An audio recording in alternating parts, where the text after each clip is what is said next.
The night sky over Normandy burns. It is 3:15 in the morning on June 6, 1944, and hell is falling from the clouds. Thousands of C-47 transport planes thunder through darkness, their bellies full of American paratroopers. Below them, tracer fire streaks upward like deadly fireworks. German anti-aircraft guns light the sky in bursts of orange and white. Inside, aircraftmen pray. Some vomit from fear and turbulence. Others grip their reserve chutes so hard their knuckles turn white. Each soldier carries roughly 80 pounds of equipment strapped to his body. Grenades, ammunition, rations, water, medical supplies, and secured to their left leg in a padded canvas case, an M1 carbine weighing just over 5 pounds. The green light flashes.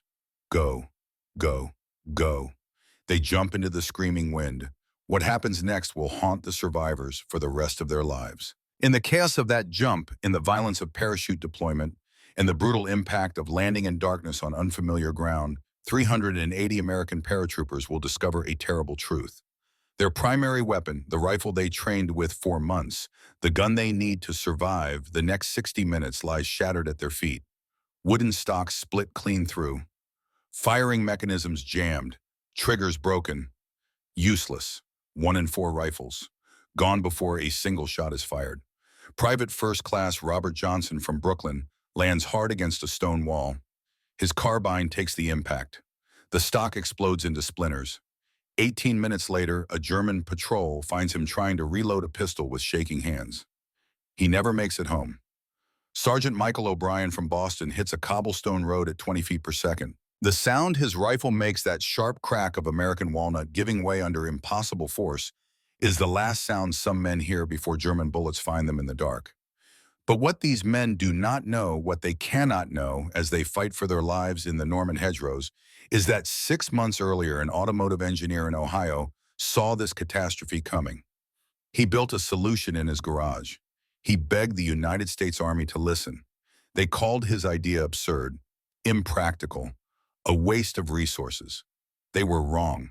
This is the story of how one man's $47 prototype changed warfare forever. How a civilian with no military experience fought the Pentagon to save his brother's life. How stubbornness in a welder's torch accomplished what decades of military expertise could not. And how by the time the generals finally listened, it was already too late for the men falling from the sky over France. If you want to see how this story ends, how one engineer's refusal to accept the impossible saved roughly 1,000 American lives, hit that subscribe button now. Because what happens next will restore your faith in what one person can accomplish when the system says no, 6 months earlier. November 1943, Dayton, Ohio. The Inland Manufacturing Division of General Motors sits on the eastern edge of the city, a sprawling complex of brick buildings and smoking chimneys.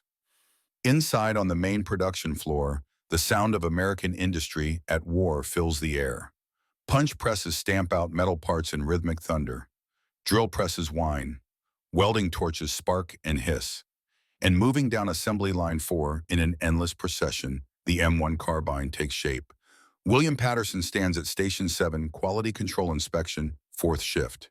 He is 34 years old, medium height, with the kind of lean build that comes from missing meals during the Depression. His hands, calloused from years of factory work, move with practiced efficiency. Pick up carbine, check barrel alignment, test trigger pull, examine stock fit, stamp approval. Next weapon, 400 carbines per shift, 50 shifts per month, 20,000 rifles flowing through his hands, each one destined for a soldier somewhere in the European or Pacific theater. Bill Patterson, as everyone calls him, is not a warrior. He is an engineer. Before the war, he designed transmission housings for Buick sedans. Peaceful work, quiet work. The kind of precision manufacturing that makes cars shift smoothly through gears. When Pearl Harbor came and the factories converted to military production, Bill simply transferred his skills. Metal is metal. Tolerances are tolerances. Whether you are building a car or a carbine, the principle remains the same. Do it right. Check your work. Accept nothing less than perfect. His father taught him that. Frank Patterson, who died in 1936 in a car accident that left Bill, already married at 26, suddenly responsible for his 18-year-old brother. That accident, that moment when everything changed, shaped everything that came after. It taught Bill that life turns on small details. A worn brake line, a missed inspection, tiny failures with catastrophic consequences. If you see a problem, his father used to say, you find the root cause. You do not just patch the symptom, you fix what is actually broken. Bill carries that lesson with him every day on the factory floor, and every week he sees a problem he cannot fix. The carbines come back, dozens of them, sometimes hundreds. Wooden stocks shattered, handguards split, butt plates cracked. The damage report tags tell the story. Return from Fort Benning, return from Camp Toccoa, return from Camp Macall, training bases for airborne units, paratroopers. Bill knows the statistics because he tracks them. It is not part of his job, but he tracks them in anyway. In a small notebook he keeps in his shirt pocket, he records the numbers. This week, 347 carbines returned with broken stocks. Last week, 392. The week before that, 406. The trend line goes up. His supervisor, Frank Morrison, tells him to stop worrying about it. Morrison is 56, a lifer at General Motors, a man who measures success by quotas met and production schedules maintained. We make what the Army orders, Morrison says. What happens after the rifle leaves this building is not our problem. We are meeting our numbers. 12,000 carbines per week, under budget, under deadline. That is what matters. But Bill cannot stop seeing the return tags, cannot stop thinking about the soldiers who will carry these weapons into combat, cannot stop wondering what happens when a paratrooper lands in enemy territory and his rifle does not work. He wonders this in abstract terms, theoretical casualties, statistical probabilities. Then he receives the letter that makes it personal. November 8th, 1943, Monday evening. Bill walks home through early winter darkness. His apartment is small, a second-floor walk-up, 3 blocks from the factory. His wife Margaret has dinner waiting. Meatloaf ration, butter coffee stretched thin with chicory. The mail sits on the table. Bill's war bond advertisement, a postcard from Margaret's sister in Columbus, and a letter with an Army postmark, Camp Macall, North Carolina. Bill's younger brother Tom. He opens it, standing at the table. Margaret watches his face change as he reads. Dear Bill, hope this finds you well. Training is harder than I expected, but the guys in my unit are solid. We jump 3 times a week now, full combat loads. It is strange, Bill, how you can get used to throwing yourself out of an airplane. After the first few times, it almost feels normal. Almost. Last week, something happened that I cannot stop thinking about. We did a night jump, full equipment, trying to simulate combat conditions. My buddy Charlie Hoskins landed in a field about 200 yards from me. I heard him hit, heard the sound his rifle made. That crack. I knew immediately what happened. By the time I got to him, he was holding 2 pieces of his carbine. The stock broke clean through where the action connects. Split like kindling. Charlie taped it up. Got it working well enough for training. But Bill, the thing is, this happens all the time. Last month, our company had 43 broken stocks. The month before, 58. They bring us replacements from supply, and we keep training. But I keep thinking about what you told me when I enlisted, about checking your work, about small failures with big consequences. What happens when we jump for real? What if I land in France with a broken gun? What if the Germans are waiting and my rifle is in 2 pieces and I have nothing but a pistol and a knife? I know you are making these carbines, thousands of them. Is there anything that can be done? I am not trying to complain. I know everyone is doing their best. But Bill, I am scared. Not of jumping, not of fighting. I am scared of landing in enemy territory and not being able to defend myself because my weapon broke on impact. Anyway, I should not burden you with this. I am sure the Army knows what they are doing. Stay safe. Tell Margaret I said hello. Love, Tom. Bill reads the letter 3 times. The meatloaf grows cold on his plate. Margaret asks what is wrong. He hands her the letter without speaking. Tom Patterson is 25 years old, 2nd Lieutenant, 101st Airborne Division. He has their father's smile and their mother's stubborn optimism. Bill raised him after the accident, helped him through college, stood beside him when Tom volunteered after Pearl Harbor. Now Tom is training to jump behind enemy lines, and the weapon Bill helps manufacture has a 1 in 3 chance of failing him. That night, Bill cannot sleep. He lies in bed doing mathematics in his head.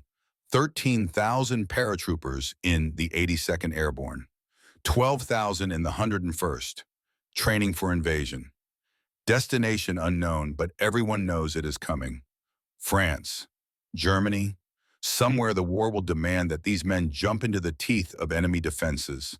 25,000 paratroopers. If 1 in 3 rifles breaks, that is over 8,000 broken weapons. 8,000 men landing in combat zones defenseless.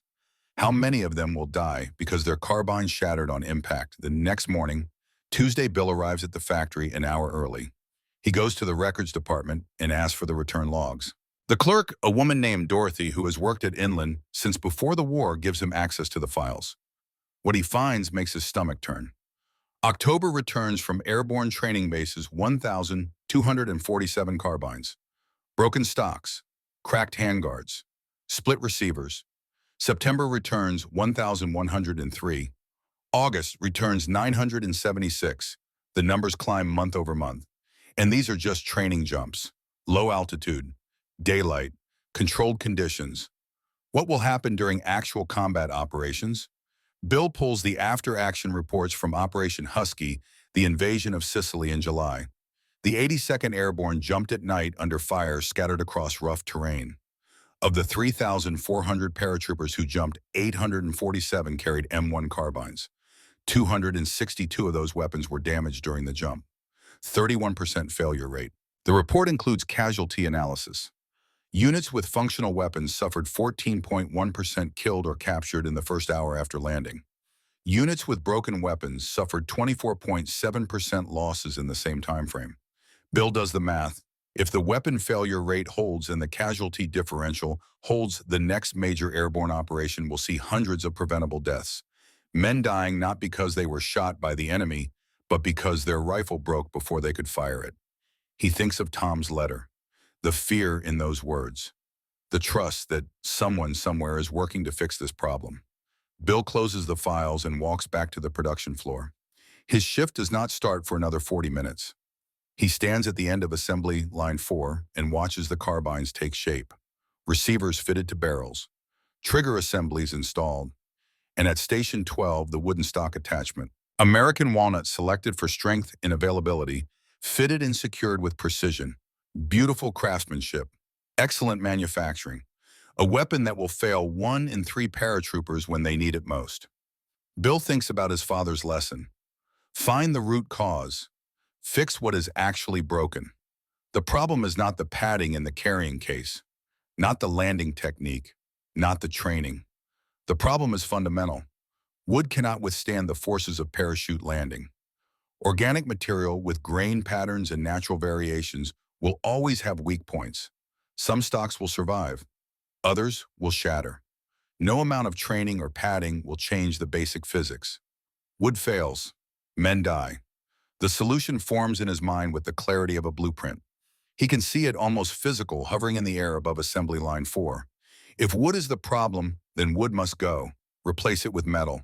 Steel can be engineered for specific properties.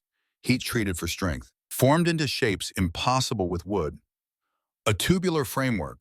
Collapsible for compact carry during the jump. Extendable for firing. Stronger, lighter, consistent. But Bill Patterson is not a weapons designer. He is an automotive engineer who inspects carbine stocks for a living. He has no authority to modify Army specifications, no budget for experimental prototypes, no permission to even suggest changes to a design that has been frozen for mass production. What he has is a welder in his garage, scrap metal from the factory floor, and a brother who is going to jump into France in a matter of months, carrying a weapon with a 31% chance of breaking. That evening after his shift, Bill stops at the factory scrap bin. He pulls out a length of steel tubing 3/4-inch diameter, a few springs from rejected trigger assemblies, some ball bearings, small pieces, scrap metal destined for the recycling furnace. Nobody will miss them. He carries them home in his lunch pail. Margaret is cooking dinner when he comes through the door. She sees the look on his face and knows immediately. "What are you gonna do?" she asks. Bill sets his lunch pail on the table. The steel tube rolls out, catching the kitchen light. "I am going to build something," he says. "Something the Army should have built months ago. Is this about Tom's letter?" Bill nods. This is about Tom and Charlie Hoskins and 8,000 other men who are going to jump with weapons that will fail them. The Army has engineers, Margaret says gently. Smart people who design these things. Maybe they know something you do not. Bill picks up the steel tube, feels its weight, its strength. Or maybe they are so focused on what they have always done that they cannot see what needs to change. This could get you in trouble, Margaret says, modifying government equipment. Bill looks at his wife. They have been married 6 years. She knows him. Knows that once he sees a problem, he cannot rest until he fixes it. Knows that Tom is not just his brother, but his responsibility. The young man he helped raise after their father died. Tom is scared, Bill says quietly. He wrote to me because he thinks I can help, because he trusts me to do something. I cannot let him jump into France with a rifle I know will break. Margaret is silent for a long moment. Then she nods. You will need coffee, she says. It is going to be a long night. Bill carries the steel tube out to the garage, a small space behind their apartment building, barely large enough for his workbench and tools. He has a vise, a drill press, a welder he bought secondhand before the war. Basic equipment for a man who likes to work with his hands. He clears the bench and lays out the tube, examines it in the light of a single bulb hanging from the ceiling. In his mind, he can see the finished design, a folding stock, tubular steel framework, a hinge mechanism with ball detent locks, compact when folded for jumping, solid when extended for firing, simple in concept, difficult in execution, but possible. He thinks of Tom reading that letter over and over in a barracks at Camp McCall, scared, trusting, waiting for someone to fix what everyone else has accepted as unsolvable. Bill Patterson is not a military man, not a weapons expert, not an innovator or a hero. He is just an engineer who sees a problem and cannot walk away. An older brother who made a promise to keep his family safe. He plugs in the welder and pulls on his gloves. Outside November, darkness settles over Dayton. The war continues on distant continents. Generals plan invasion routes. Soldiers train for battles yet to come. And in a small garage behind a factory apartment, by the light of a single bulb, one man begins to build a solution that will save roughly 1,000 lives. If the Army will listen, if time does not run out first, if Tom survives long enough to use it. The welder sparks to life. Bill takes a breath and begins. The clock is already ticking. December 1943 slides into January 1944, and the world holds its breath. Everyone knows invasion is coming. The only questions are where and when. In England, American and British forces mass for the largest amphibious operation in history. In training camps across the United States, airborne units prepare for the jump that will precede the beach landings. And in Dayton, Ohio, Bill Patterson works 2 jobs. By day, he inspects carbines on the factory floor. By night, he builds a solution in his garage. The prototype takes shape slowly. The steel tube becomes a framework. The hinge mechanism, crude at first, improves through iteration. Patterson discovers that folding stock design is harder than transmission housing design in ways he did not anticipate. A car part that fails makes the vehicle stop. A rifle part that fails gets someone killed. The margin for error is 0. He builds 17 prototypes in 6 weeks. Each one fails in testing. The first hinge breaks under stress. The second wobbles too much for accurate shooting. The 3rd through 7th versions have locking mechanisms that jam. The 8th prototype looks promising until Patterson drops it from 15 feet onto concrete and the weld joint cracks. Failure after failure. Metal scraps piling up in the corner of his garage. Margaret bringing him coffee at midnight and finding him hunched over the workbench, eyes red from welding, flash hands blistered from burns he barely notices. "Why do you keep trying?" she asked one night. "You have already proven it cannot be done." Patterson looks up from prototype number 12. "I have proven that 11 designs do not work. That is not the same as proving it cannot be done." But even as he speaks, doubt creeps in. Maybe the Army engineers are right. Maybe wooden stocks are the best available option. Maybe he is just a civilian with delusions of competence wasting time on a problem that has no solution. Then the morning mail brings news that erases all doubt. January 15th, 1944. Another letter from Camp McCall. This time Tom's handwriting looks hurried, almost frantic. Bill, we got deployment orders. Shipping to England in April for final staging. That means the invasion is coming soon, probably early summer. I'm trying not to think about it too much, but I cannot help calculating odds. Our last 3 training jumps, 15 broken rifles out of 42 men. That is 36%, Bill, more than 1 in 3. Yesterday during briefing, Lieutenant Morrison told us to expect heavy casualties in the first wave. Said statistically 20 to 30% of us will not make it through the first day. I can handle that. I volunteered knowing the risks. But Bill, the thing that keeps me up at night is landing in the dark with Germans shooting at me and my rifle in pieces at my feet. That is not combat. That is just bad luck. Preventable bad luck. I know you are busy. I know the whole country is working flat out to win this war. But if there is anything at all that can be done about these stocks, now is the time. We have maybe 3 months before we jump for real. Stay safe, brother. Pray for us. Tom Patterson reads the letter standing in the kitchen. Margaret has already left for her shift at the rationing board office. The apartment is quiet except for the ticking of the wall clock. Each tick a second closer to April. Each second bringing Tom closer to a plane over France. A jump into darkness. A landing that might shatter his weapon and leave him defenseless. 3 months, 90 days, not nearly enough time to design, test, manufacture, and distribute a new stock design through proper channels. Even if Patterson had a perfect prototype today, even if the Army approved it immediately, the lead time for production tooling and contractor coordination would take 6 months minimum. Tom will jump before any solution reaches him, unless Patterson can compress the impossible timeline, unless he can force the system to move faster than it has ever moved before. He folds the letter carefully and puts it in his shirt pocket. Goes to work.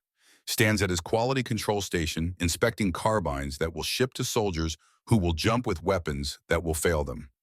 Each rifle he approves is another potential catastrophe. Another Tom somewhere scared and trusting and doomed by a wooden stock that cannot do what physics demands. At lunch, Patterson goes to the factory records office. He needs numbers. Ammunition for the argument he is about to make. Dorothy, the clerk, recognizes him from his previous visits. She slides the return logs across the counter without being asked. The December numbers make him sick. 1,436 carbines returned from airborne training bases. January is only half over, and already the returns exceed 800. The failure rate is accelerating as training intensity increases. As units prepare for actual combat conditions, the casualty rate among rifles climbs. Patterson copies the numbers into his notebook.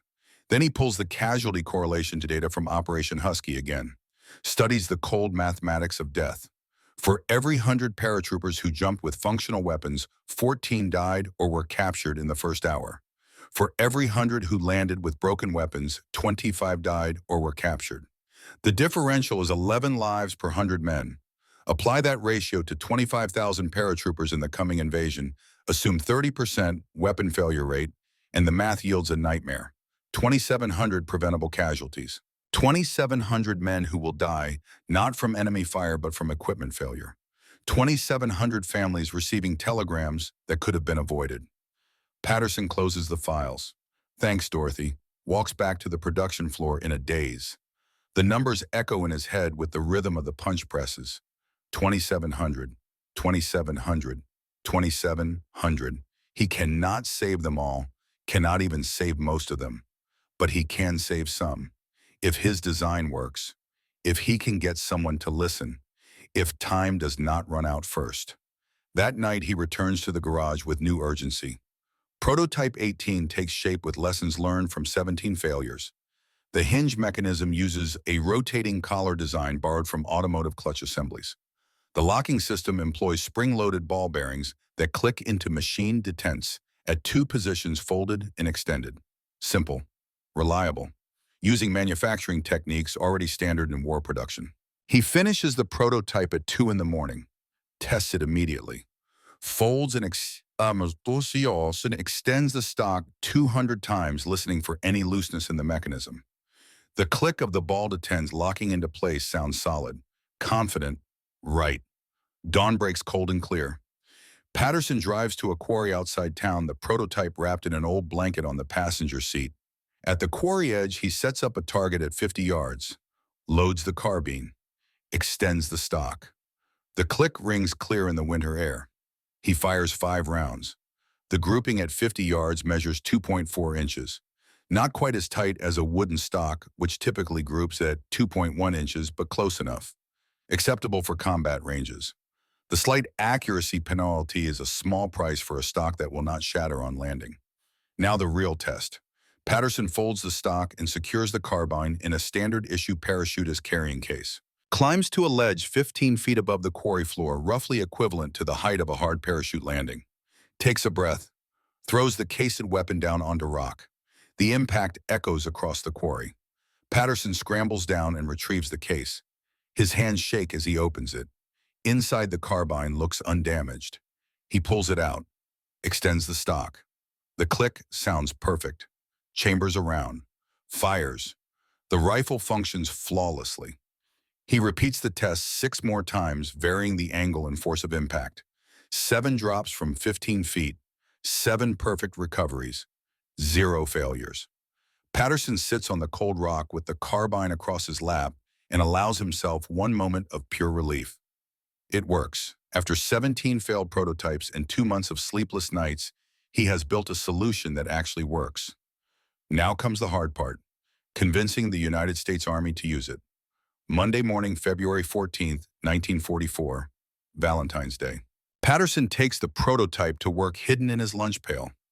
During morning break, he asks Frank Morrison for 10 minutes in the office. Morrison is filling out production reports when Patterson enters. He looks up with the weary expression of a man who has heard every complaint and suggestion the factory floor can generate. "What is it, Bill? Make it quick. We have quotas to hit." Patterson sets the prototype on Morrison's desk. The folding stock looks alien next to the standard carbine. Skeletal. Strange. Morrison picks it up with obvious skepticism. "What am I looking at here?"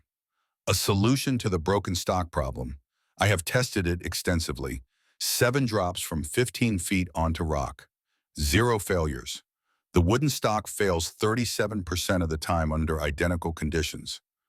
Morrison examines the mechanism, folds and extends the stock. The ball detents click precisely into place. His expression remains neutral. "You built this?" Patterson nods. "Use scrap materials from the factory floor. Machined the parts in my garage.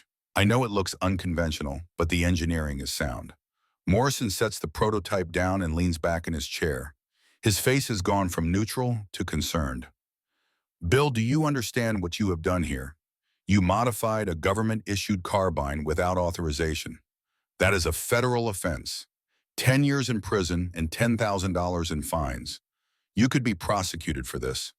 The weapon I modified was one I purchased personally for testing purposes. I used scrap materials that were destined for recycling. No government property was damaged. That is a technicality and you know it." Morrison stands and walks to the window overlooking the factory floor. "Bill, I like you. You are a good worker, precise, reliable. But you are not a weapons designer. You do not have the expertise or the authority to modify Army specifications. My brother is a paratrooper. He is going to jump into France in a few months. He wrote to me about the broken stock problem. I had to do something." Morrison turns from the window. His voice softens but remains firm. "I understand. I have a nephew in the 82nd Airborne. I know what these boys are facing. But you cannot fix the whole war from a garage in Dayton. The Army has engineers, smart people at Springfield Armory and Aberdeen Proving Ground who design these weapons for a living. If there was a better solution, they would have found it, unless they are so committed to the existing design that they cannot see alternatives. Sometimes it takes an outsider to notice what experts miss, or sometimes it takes an expert to understand why certain approaches do not work." Morrison picks up the prototype again, studies it more carefully this time. "I will grant you this much. It is clever, innovative. But Bill, even if this design is perfect, getting it adopted would take years. The carbine design is frozen. Production lines are optimized. 12 contractors are making these weapons to exact specifications. Any modification would require retooling, worker retraining, quality control updates. We would lose weeks of production. Tens of thousands of weapons not delivered to soldiers who need them right now. Unless we manufacture the folding stock as a separate component. Ship it to airborne units as optional equipment. Soldiers who do not jump keep their wooden stocks. Paratroopers get the folding version. No disruption to main production. Just one additional variant. Morrison is silent for a long moment. He sets the prototype down and returns to his desk. Sits heavily. When he speaks, his voice is tired. Here is what is going to happen, Bill.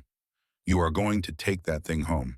You are going to disassemble it, and you are going to forget you ever built it. Because if you push this, if you go over my head or contact the Ordnance Department directly, I will have to report what you did. I do not want to do that. I do not want to see you prosecuted. But I cannot let you jeopardize this factory's relationship with the Army over an unauthorized modification. My brother is going to die with a broken rifle. Maybe. Morrison's voice is gentle but inflexible, and that is a tragedy. But you cannot save him by destroying your own life. Go back to work, Bill. Accept what you cannot change. Patterson picks up the prototype, walks out of Morrison's office. The conversation took less than 10 minutes.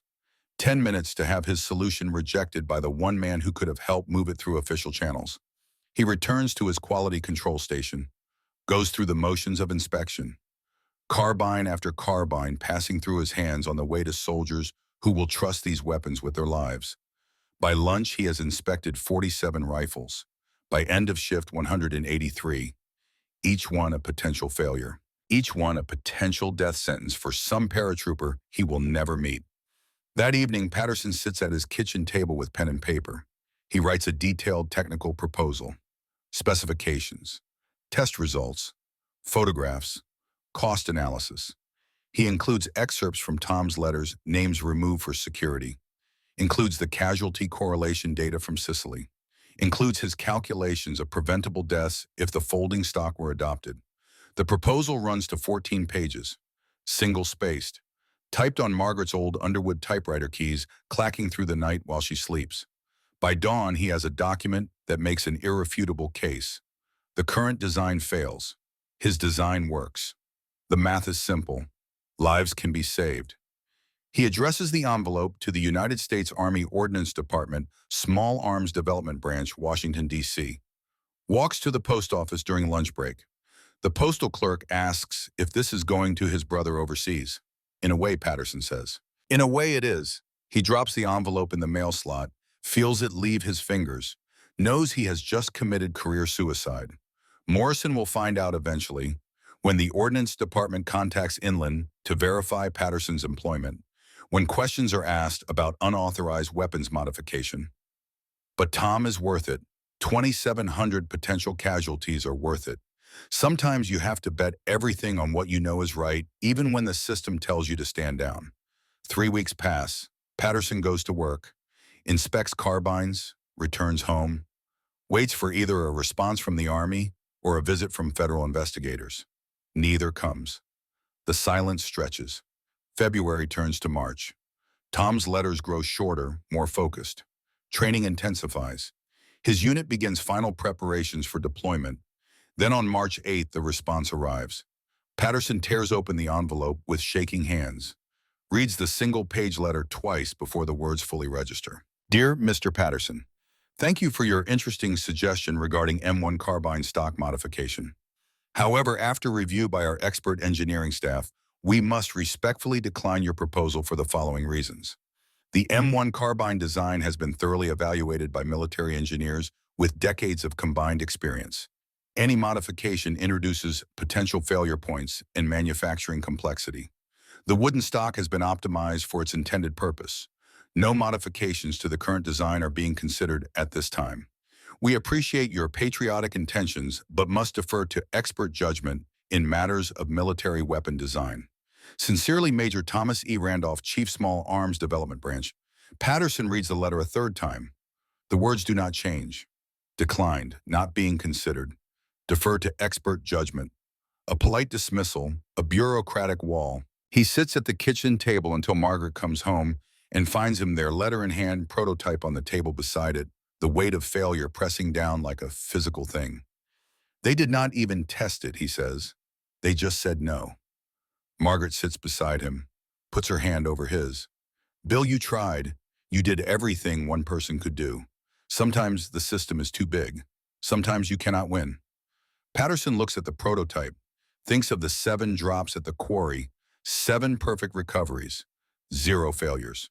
He thinks of Tom in England by now, final training before the jump. He thinks of 2,700 preventable casualties. I am not done, he says. Bill, you cannot fight the Army. Watch me. Over the next 2 weeks, Patterson writes 13 more letters. He sends copies of his proposal to every Ordnance Department office he can find addresses for. Colonel in charge of airborne equipment, Chief of Infantry Weapons, Director of Research and Development. Each letter includes the same technical data, the same test results, the same mathematical proof that his design works. 12 letters go unanswered. The 13th is returned marked addressee unknown. At work, Morrison notices Patterson's distraction, calls him into the office again. Bill, you are still working on that stock thing, are you not? Patterson does not deny it. I sent a proposal to the Ordnance Department. They rejected it without testing, so I sent more proposals to other departments. Morrison closes the office door, lowers his voice. Bill, listen to me. You need to let this go. The Army made their decision. Continuing to push will only get you in trouble. I have looked the other way so far, but I cannot protect you if you keep antagonizing the people who give us contracts. Men are going to die, Frank. Preventable deaths. I have the solutions sitting in my garage, and nobody will even look at it, because you are nobody. Morrison's words are harsh, but not unkind. You are an automotive engineer with no military experience trying to tell the United States Army how to design weapons. From their perspective, you are a crackpot, a civilian with delusions of expertise. Why would they listen to you when they have Springfield Armory engineers with decades of experience? Because I am right and they are wrong. That does not matter if you cannot make them listen. Then I will keep trying until someone does. April arrives. Tom's unit ships to England. His final letter before deployment arrives on April 3rd. Bill, we are moving out. Cannot say where, but you can guess. This is it. The big show. I am scared but ready. The guys in my unit are solid. We will take care of each other. Do not worry about me. I will see you when this is over. Keep Margaret safe. I love you both. Patterson reads the letter in the factory break room. Around him, workers eat lunch and talk about baseball season and rumors of invasion. Normal conversation, normal concerns. Nobody knows that in a matter of weeks, Tom will jump into the largest battle in history with a weapon that has a 30% chance of failing. Patterson goes back to his station, inspects carbines with mechanical precision. His hands move through the motions while his mind races through possibilities. The official channels are closed. Morrison will not help. The Ordnance Department will not listen. Tom is out of time. There has to be another way. Someone somewhere in the vast machinery of the United States military who will listen to an idea on its merits rather than the credentials of the person suggesting it. Someone who values results over procedure, innovation over tradition. The problem is finding that person before Tom jumps. The phone call comes on April 23rd at 2:15 in the afternoon. Patterson is at his quality control station when a clerk from the front office finds him. Bill, there is a long-distance call for you. Says it is from Aberdeen Proving Ground. Patterson's heart hammers as he walks to the office phone. Aberdeen Proving Ground in Maryland, the Army's primary weapons testing facility. Why would they be calling him? He picks up the receiver. This is William Patterson. The voice on the other end is crisp, military, confident. Mr. Patterson, this is Lieutenant Colonel Renee Stutler calling from Aberdeen Proving Ground. I received your proposal regarding the M1 Carbine stock modification. Patterson grips the phone tighter. Yes, sir. Did you have questions about the technical specifications? I have many questions, Mr. Patterson. But first I need to tell you something. You bypassed proper channels. You modified government equipment without authorization. You have been conducting what amounts to unauthorized weapons testing. From a procedural standpoint, what you have done is highly irregular and potentially criminal. Patterson's stomach drops. Yes, sir, I understand that. But the current stock design is failing soldiers in the field, and I thought someone should know there is a better option. There is a pause on the line. When Stutler speaks again, his tone has shifted slightly. Mr. Patterson, I have reviewed your test data. I have examined your photographs. I have read your casualty analysis from Operation Husky. Your proposal has merit. Sir, I said your idea has merit. The ball detent locking mechanism is clever. The folding framework addresses the durability issue without excessive weight penalty. Your testing methodology, while unorthodox, appears sound. I want to see this prototype. Patterson's mind reels. Someone is actually listening. After weeks of rejection and bureaucratic walls, someone with authority is taking him seriously. I can send it to you immediately, sir. No, Studler's voice is firm. I cannot accept a prototype built with borrowed government equipment. The paperwork would create problems neither of us needs. Can you build another one using entirely your own materials? Yes, sir. I can build another prototype. You have 2 weeks. Ship it to me at Aberdeen. I will conduct official testing. But Mr. Patterson, I need you to understand something. I am one officer. The Ordnance Department is an institution with established procedures and strong opinions. Even if your design test perfectly getting it approved and manufactured will be extremely difficult. Do not get your hopes up. Sir, my brother is a paratrooper in England, right now waiting to jump. Hope is all I have left.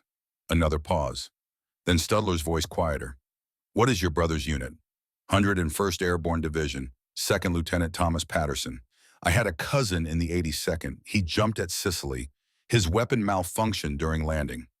He died 20 minutes later in a firefight he could not properly engage in. So I understand what you are trying to prevent, Mr. Patterson. Build me that prototype. 2 weeks. I will do what I can.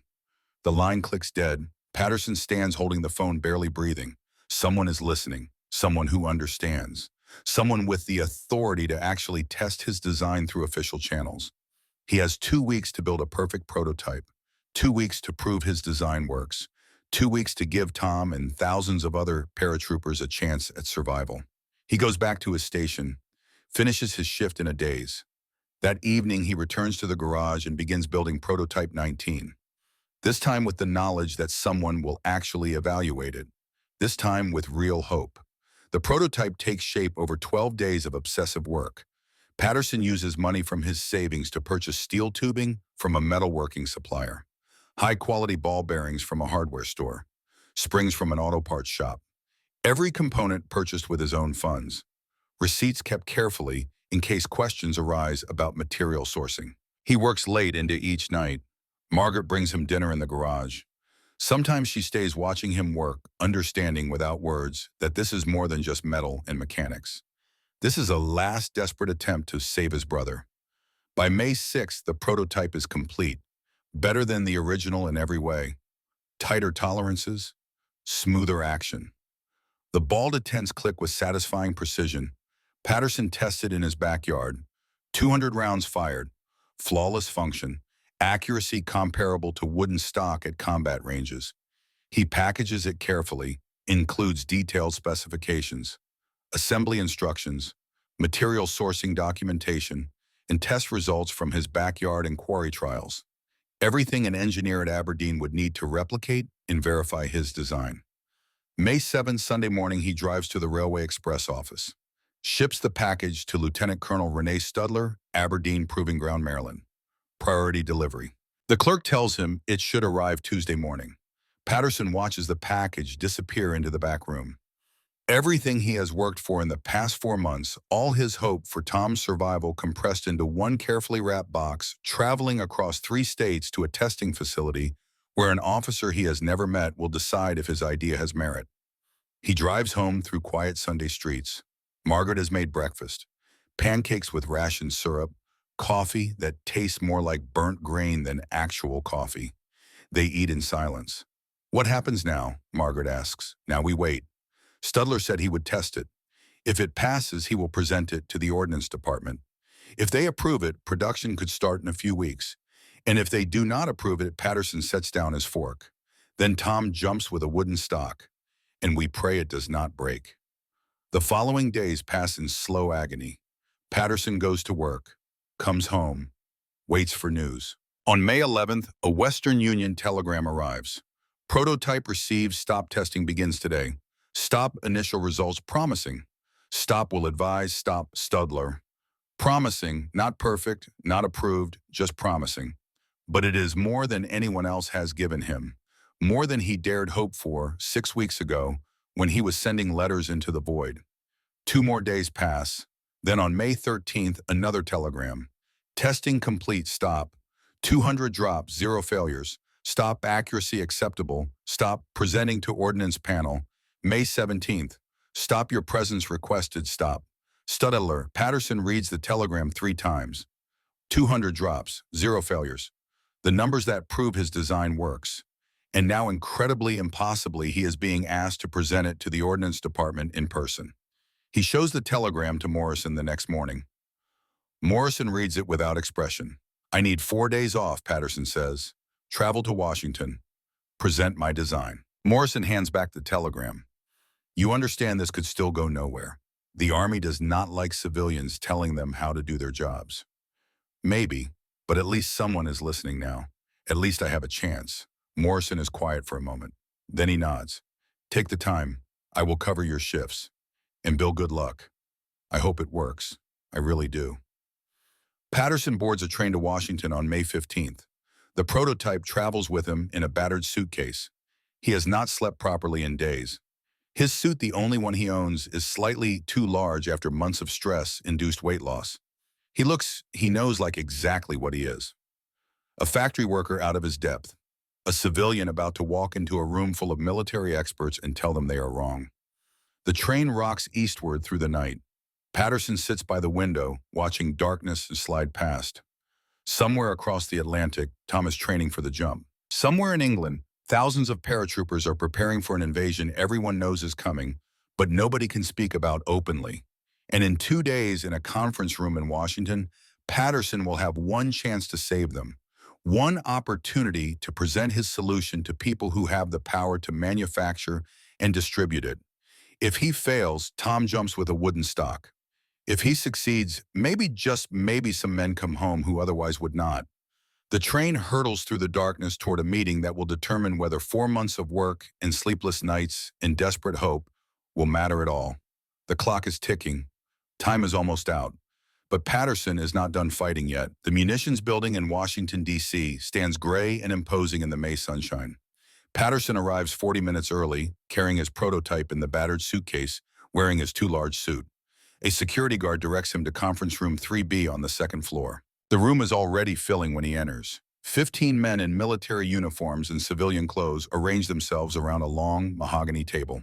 At the far end, Lieutenant Colonel Stuttler stands talking with 2 other officers. He sees Patterson and nods slightly. A small gesture of acknowledgement. You made it. Now comes the hard part. Patterson takes a seat near the door, sets his suitcase beside the chair, watches the room fill with expertise and authority. These men, he knows, have designed weapons for decades. They have engineering degrees from West Point and MIT. They have tested thousands of firearms at Aberdeen and Springfield Armory. They have forgotten more about weapons design than Patterson will ever know, and he is about to tell them they are wrong. At 9 o'clock precisely, Stuttler calls the meeting to order. Gentlemen, thank you for coming. We are here to evaluate a proposed modification to the M1 Carbine submitted by Mr. William Patterson, a civilian engineer from Inland Manufacturing. Mr. Patterson has developed a folding stock variant specifically designed for airborne operations. I have conducted preliminary testing at Aberdeen with promising results. Mr. Patterson, please present your design. Patterson stands. His hands shake slightly as he opens the suitcase and removes the prototype, sets it on the table. 15 pairs of eyes examine it with expressions ranging from curiosity to barely concealed skepticism. He begins his presentation, voice steady despite the adrenaline flooding his system. Gentlemen, the M1 Carbine is an excellent weapon for its intended purpose, but airborne operations subject equipment to forces beyond normal combat stress. Current data shows a 31% weapon failure rate during parachute jumps. This is not a training problem or a technique problem. It is a fundamental design problem. Wood cannot consistently withstand the impact forces of parachute landing. He shows photographs of broken stocks from training and exercises, points to the splintered wood, the cracked receivers, the shattered handguards. These failures leave paratroopers defenseless at the moment they are most vulnerable. Analysis from Operation Husky shows that soldiers with broken weapons suffer 76% higher casualties in the first hour after landing. A major at the middle of the table interrupts. Major Thomas Randolph, the nameplate reads.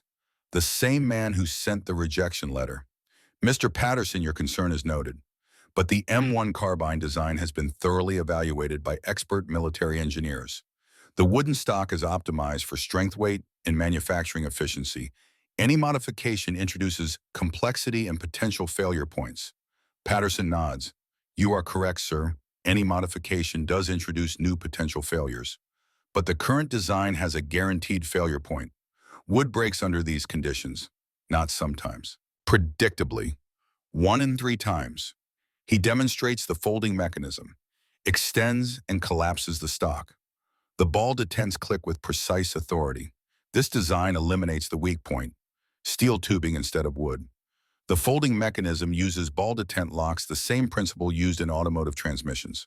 Simple, reliable, using existing manufacturing techniques. Another officer speaks. Harold Simpson from Springfield Armory. There is the manufacturing issue, Mr. Patterson. We have 12 contractors producing carbines to exact specifications. Your modification would require retooling, worker retraining, quality control updates. We would lose weeks of production. That is tens of thousands of weapons not delivered to soldiers who need them now. Patterson has prepared for this argument, unless we manufacture the folding stock as a separate component, not a replacement for all carbines, just a variant for airborne units. One contractor, one production line, producing stocks that can be field installed on existing weapons. No disruption to main production. Randolph leans forward, his voice sharp. Mr. Patterson, even if we accept your premise, there is a fundamental problem. You have tested this design how many times? A few hundred drops at most, 207 drops at Aberdeen. Patterson says. 0 failures. The wooden stock fails 37% of the time under identical test conditions.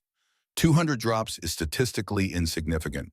We produce 150,000 carbines per month, 1.8 million per year.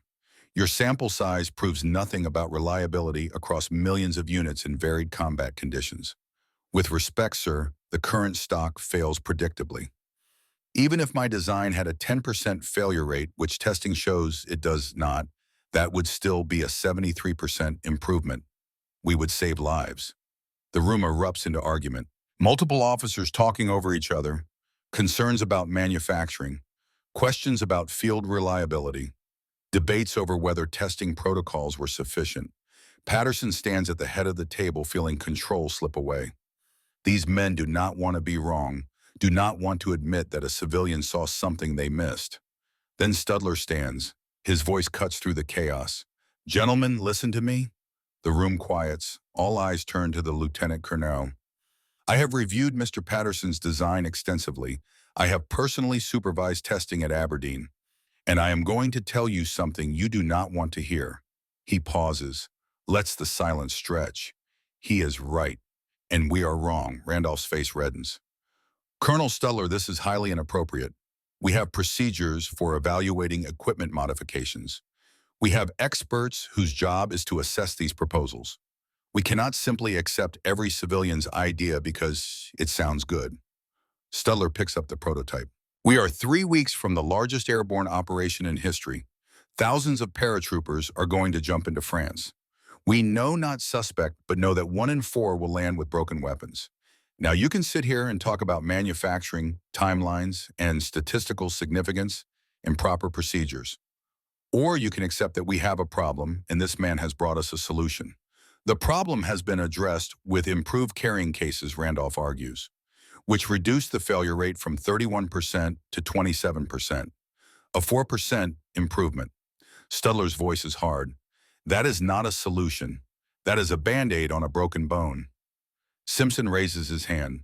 Even if we approve this today, there is no way to produce enough units before the invasion. We would need 50,000 stocks minimum for airborne forces. That is 6 to 8 weeks of production after retooling. Patterson's heart sinks. The timeline. Always the timeline. Even if they approve it now, Tom will jump before the folding stocks reach England. Studler seems to reach the same conclusion. His voice softens slightly. Then we do not try to equip everyone before the invasion. We produce it as optional equipment. Limited initial run of 5,000 units for field evaluation. If it performs in combat as it does in testing, we expand production. We save who we can save, even if we cannot save everyone. The argument continues for another hour. Patterson answers technical questions, explains manufacturing processes, shows test photographs. Through it all, he watches the faces around the table, sees some officers nodding, others shaking their heads. The room is split. Finally, Studler calls for a vote, all in favor of approving limited production of the Patterson folding stock for field evaluation. Hands rise slowly around the table. Patterson counts. 8 in favor, 4 against. The majority carries. Motion approved, Studler says. Mr. Patterson, your design will enter production. Inland manufacturing to begin retooling immediately. First units available for distribution by summer. Relief floods through Patterson. They approved it. After months of rejection and bureaucratic walls, they actually approved it. He should feel triumphant, victorious. But all he can think is by summer. Tom ships to England 3 weeks ago. The invasion will come before the folding stocks are ready. His design will save lives, just not in time to save the ones that matter most. Colonel Marcus Webb, the procurement officer, asked the question Patterson dreads. Mr. Patterson, you mentioned it, your brother is a paratrooper. What unit? 101st Airborne Division, Patterson says quietly. Currently in England. Webb checks a roster on the table. The 101st is scheduled for the initial assault. They will jump in the first wave. I know, Patterson says. The room falls silent. Every man there understands what that means. Patterson won the battle, got his design approved. But the war is moving faster than bureaucracy can follow. His brother will jump into France with a wooden stock, will land in darkness with a weapon that has a 1 in 3 chance of failing him. Studler walks Patterson to the door after the meeting ends. In the hallway away from the others, he puts a hand on Patterson's shoulder. You did everything one man could do, Studler says, more than most would have tried. If your brother does not make it, it will not be because you failed him. Patterson nods, cannot speak. The magnitude of it settling over him like a weight. He won, and he lost. Both at the same time. He takes the train back to Dayton that evening. Arrives home after midnight. Margaret is waiting up. She takes one look at his face and knows. They approved it, Patterson says. Production starts next week, but it will not be ready in time. Margaret holds him while he cries for the first time since his father died. Cries for Tom, who trusted him to fix this problem. Cries for the paratroopers who will jump with wooden stocks because the system moved too slowly. Cries from exhaustion and relief and the crushing knowledge that he did everything possible, and it still was not enough. June 6, 1944. Patterson wakes before dawn. Cannot explain the dread that fills him, but knows in his bones that today is the day. Today Tom jumps. He goes to work as usual, stands at his quality control station. At 6:30 a.m. someone turns on the radio in the break room. The BBC announcement crackles through static. This is the BBC. We interrupt our program to bring you a special announcement. Allied forces began landing on the coast of France early this morning. The factory floor erupts in cheers. Workers embrace. Someone starts singing God Bless America. Production stops as everyone crowds around radios to hear details. The invasion. Finally, the beginning of the end. Patterson stands apart from the celebration. In his mind, he sees Tom jumping from a C-47 into darkness, sees the parachute deploy, sees the hard landing on Norman soil, sees the wooden stock impact against stone or earth or metal, sees it crack, splinter, break, sees Tom alone in enemy territory with a weapon that will not fire. The day crawls past in agony. Radio reports trickle in, heavy fighting, casualties mounting, paratroopers scattered across drop zones, no specific unit information, no casualty lists yet, just the broad strokes of history being written in blood. Patterson goes home, cannot eat, sits by the radio with Margaret listening for any news about the 101st Airborne. Nothing comes. The night stretches endless. 3 days later, a Western Union telegram arrives. Yellow envelope, the kind that makes hearts stop. Margaret's hands shake as she opens it. To Mr. William Patterson, Dayton, Ohio, from Thomas Patterson. Somewhere in France, jumped 6 June, stop hard landing, stone wall, stop stock, cracked but held it together, stop. Taped it up, still works, stop. Johnson's stock broke clean through, stop. He didn't make it stop. Miller, Cartwright, Davis, two stop. Wish they had your stock, Bill. Stop, still fighting, stop, love. Tom Patterson reads the telegram 5 times. Tom survived. The stock cracked, but Tom survived. But Johnson did not make it. Miller, Cartwright, Davis. 4 men from Tom's unit dead because their weapons failed. 4 names to add to the list Patterson will carry for the rest of his life. 4 men he could not save because the system moved too slowly. Because approval came 3 weeks too late. Because winning a bureaucratic battle is not the same as winning the war. He folds the telegram carefully, puts it in his wallet, goes back to work. Production of the folding stock begins June 12th. Patterson works directly with the manufacturing team, solves tolerance issues, refines assembly procedures. By June 20th, the first 500 units shipped to England, marked for airborne units, marked too late for D-Day, but in time for whatever comes next. September 17th, 1944. The Netherlands. Private First Class Robert Cole crouches in a C-47 transport plane over Holland. Around him, 41 other paratroopers from the 502nd Parachute Infantry Regiment prepare to jump. This is Market Garden, Montgomery's ambitious plan to seize bridges across the Rhine and end the war by Christmas. Cole carries an M1 carbine equipped with one of the new folding stocks. Received it in July. Trained with it through August. The mechanism feels solid, reliable, different from the wooden stock he jumped with in Normandy, but better, stronger. The green light flashes. The jump master yells, "Go, go, go." Cole throws himself into the screaming wind. The parachute deploys with bone-jarring force. The carbine secured to his left leg in the carrying case swings violently. Below, German anti-aircraft fire stitches the sky. Cole focuses on the ground rushing up. Trees, fields, a stone farmhouse. He hits hard in a plowed field, lands directly on top of the carbine. Full body weight plus 80 pounds of equipment. The kind of impact that shattered wooden stocks in Normandy. That killed Johnson and Miller and Cartwright and Davis. Cole rolls, unbuckles the carrying case, pulls out the carbine, extends the stock. The ball detents click into place with perfect precision. He chambers around, scans for targets. 75 yards away, German infantry emerge from a tree line. Cole drops prone, aims, fires. The stock holds firm against his shoulder. No wobble, no flex, solid as bedrock. He empties the 15-round magazine, reloads, keeps firing. The firefight lasts 20 minutes.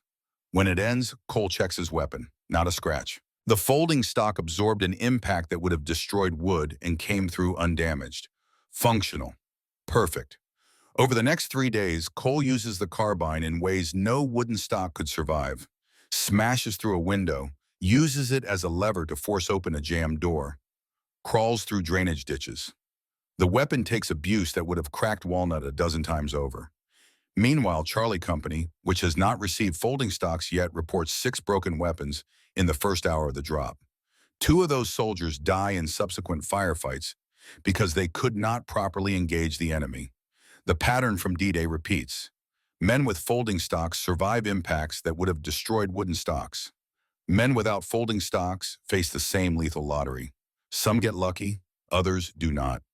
By September 25th, the after-action reports begin filtering back to Ordnance Department. The data is undeniable. Units equipped with folding stocks experience a 4% weapon failure rate during Market Garden. Units with wooden stocks experience 28% failures. The differential saves an estimated 54 lives in that operation alone. Major Randolph, who voted against the folding stock in May, writes a memo to Studler. Field reports confirm Patterson's stock performs as advertised. I was wrong to oppose adoption. Recommend expanding production to all airborne units immediately. Production ramps up through October. Winchester and Underwood contractors come online. By November, 15,000 folding stocks per week flow to combat units. The designation is formalized. Stock carbine folding. M1A1. Patterson receives copies of the field reports, reads testimonials from soldiers who landed on their weapons and walked away with functional rifles. Each report is a small victory, a life saved, but he cannot read them without thinking of Johnson, Miller, Cartwright, Davis. The men who jumped too early, the ones he could not save. December 1944, Battle of the Bulge. The German army's last desperate counteroffensive crashes into American lines in Belgium. The 101st Airborne, surrounded at Bastogne, holds against overwhelming odds in sub-zero temperatures. Staff Sergeant Paul Miller fights from the ruins of a three-story house on the town's outskirts. German infantry attack from two directions. Miller, armed with an M1A1 carbine, uses the compact folding stock to fire from positions impossible with a full-length rifle. Through gaps in blown-out walls, from behind shattered furniture. The flexibility of the design saves his life multiple times. In one engagement, a German soldier gets within 10 feet. Miller cannot swing a full rifle around fast enough in the confined space. But he folds the stock, fires from the hip, stops the threat, extends the stock again when he has room. That adaptability, that tactical flexibility, keeps him alive through 11 days of siege. The cold weather proves another test. Temperatures drop to -15 Fahrenheit. Wooden stocks crack spontaneously as moisture freezes in the grain. 8% additional failures due to environmental stress. The steel folding stocks, however, perform flawlessly. Not a single cold weather failure reported. By late December, even the skeptics in the Ordnance Department admit the Patterson stock is superior. Production orders expand. Distribution widens beyond airborne units. Tank crews request them for the compact profile. Military police, scouts, special operations. By war's end in May 1945, total production reaches 620,000 folding stocks.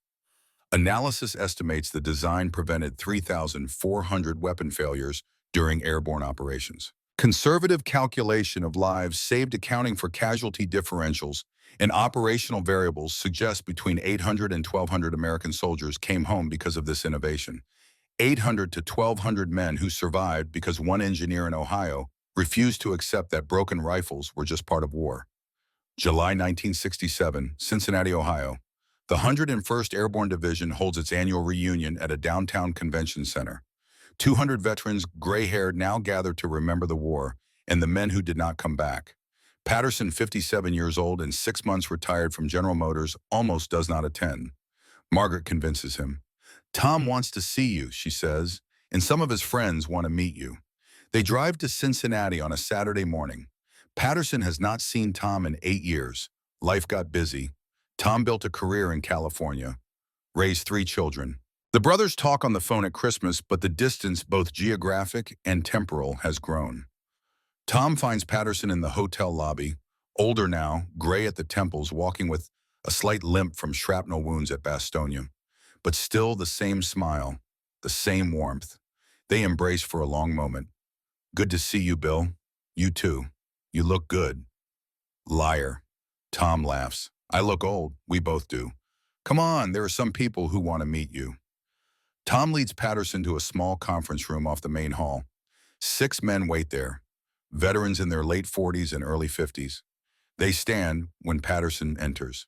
Tom makes introductions. This is Robert Cole, jumped at Market Garden. This is Paul Miller, Bastogne. James Riley, Korea. 3 others' names Patterson does not catch in the rush of handshakes and greetings. Cole steps forward. He is holding something wrapped in cloth. Mr. Patterson, Bill, we wanted to thank you. We are here today because of what you did.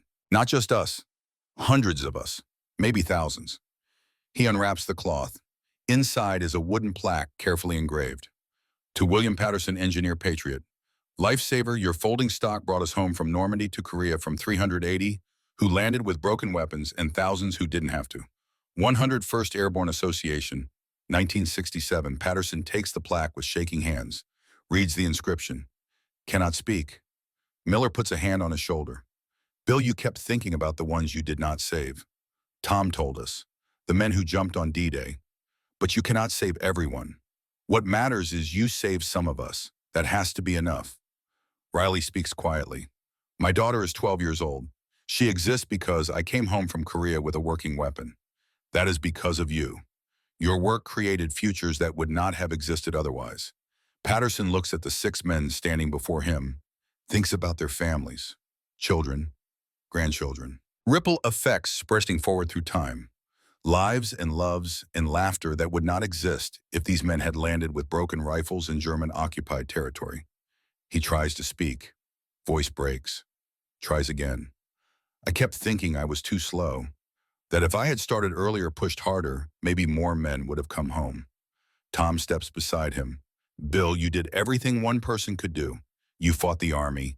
You built something impossible in a garage. You saved my life. You saved their lives. That is your legacy. Patterson cries then, first time since 1944. The 6 veterans gather around him, these men who survived because of folding steel and ball-detent locks, and one engineer's stubborn refusal to accept the unacceptable. Later, they take a photograph. The 6 veterans, Patterson and Tom. 8 men smiling for the camera. The photo still hangs in the Airborne Museum at Fort Campbell. Caption reads, "The engineer and the men he saved." March 15th, 1983. Patterson dies in his sleep at age 73. Heart failure, quick and painless. Margaret beside him. The Dayton Daily News runs his obituary 2 days later. William Patterson, 73, retired General Motors engineer, died Tuesday at his home. He is survived by his wife Margaret, of 46 years, daughter, Susan, son Robert, 5 grandchildren. Patterson worked at GM for 40 years, holding 17 patents for automotive components, including innovations in transmission design and engine mounting systems. No mention of the folding carbine stock. No mention of the lives saved. No mention of the meeting in Washington or the battle with bureaucracy or the prototype built in a garage when everyone said it could not be done. Tom delivers the eulogy at a small private funeral. Bill never wanted fame, Tom says. Never sought recognition. In 1946, the Army offered him a medal. He refused. Said the credit belonged to the soldiers who used the weapon, not the engineer who designed it. He was my brother, my father after our parents died. The man who taught me that if you see something broken, you fix it. You do not accept what everyone else accepts. You do not let the system tell you no when you know you are right. Bill saved my life. He saved hundreds of others, but he would not want to be remembered as a hero. He would want to be remembered as someone who saw a problem and could not rest until he solved it. The funeral ends. Patterson is buried in a veteran's cemetery, though he never served. Tom arranged it. Some strings pulled, some favors called in. Because Bill earned it, Tom said. He fought his own war. Just did it from a garage instead of a foxhole. Today, the M1 carbine with folding stock sells for 3 to 4 times the price of standard variants. Collectors prize them. Museums display them. The Smithsonian has one in the small arms collection. Description reads, modified for airborne operations. This variant reduced weapon failure rates from 31% to 4%, saving an estimated 1,000 American lives. Original M1A1 carbines still function 80 years after manufacture.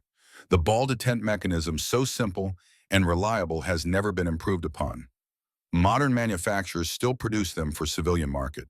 Sport shooters, historical reenactors, collectors who appreciate elegant engineering. But the real legacy is not in museums or collections. It is in every modern military rifle with a folding or collapsible stock. The M4 carbine, current standard issue for American forces, features a telescoping stock that serves exactly the purpose Patterson's design addressed it in 1944. Compact for transport, extended for firing. The principle lives on.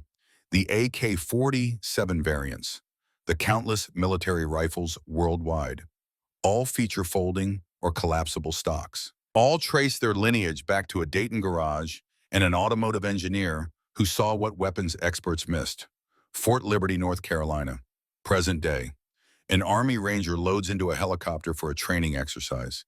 He carries an M4 carbine with collapsible stock, collapses it with practiced ease, secures the weapon, extends it when he deploys. The mechanism clicks into place. Ball detents locking, same principle Patterson pioneered 80 years ago. The Ranger does not know the name William Patterson, does not know about the garage or the Pentagon meeting or the brother who jumped into France with a wooden stock, does not know about the 800 to 1,200 lives saved by stubborn determination in a $47 prototype. But he carries that legacy. Every soldier who has ever extended a folding stock, every paratrooper who landed with a weapon that did not shatter, every life saved because one man refused to accept that 380 broken rifles was just how things are. Patterson died unknown outside his family and a small circle of veterans. No statues, no monuments. His obituary did not mention his greatest achievement, but his idea lives in every modern rifle. His principle that equipment must adapt to operational demands became doctrine. His refusal to accept expert consensus when he knew better changed how military small arms are designed.